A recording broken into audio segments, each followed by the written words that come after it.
I haven't hit scale with my customers yet. What's too small to test?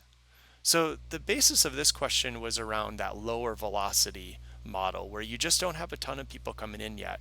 And it's hard to know how you're going to actually run experiments or do different things to kind of move the needle to get more customers to partake in what you want them to do.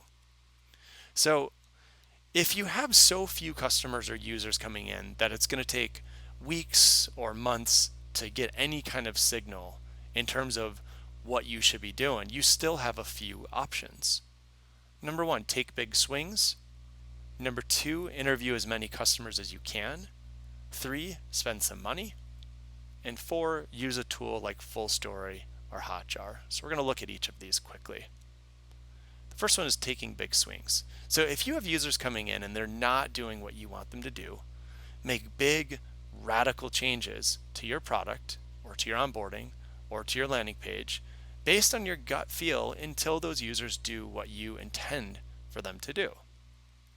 And you'll want to measure these types of big swing changes on a bi-weekly or on a monthly basis. Again, you need more time because you have low velocity. So you need time to get that signal and to start to build this model.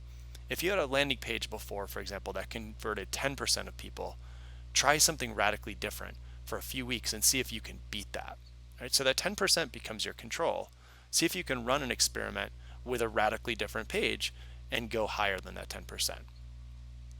And in this model, you're going to go for low-hanging fruit. So don't waste time on little incremental updates because it will take you forever to figure out how to scale this if you go that route. So take on some risk.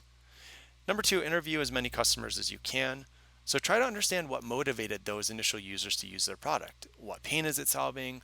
Where do they think other people like them are hanging out? Right? Those are all things you can ask in an interview. Then go and find more users in those areas. Number three, spend some money.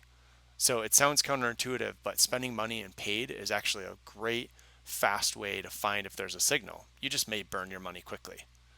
So this is not going to be perfect. It's meant to be a gauge to see if anybody actually cares about what you're doing enough to either click or show some kind of interest. So you're going for reach and then you're going for clicks.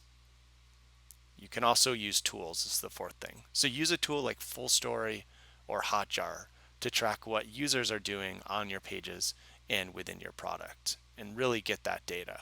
These tools that you watch every interaction that users have with your product, and it's going to give you a sense of that success or failure.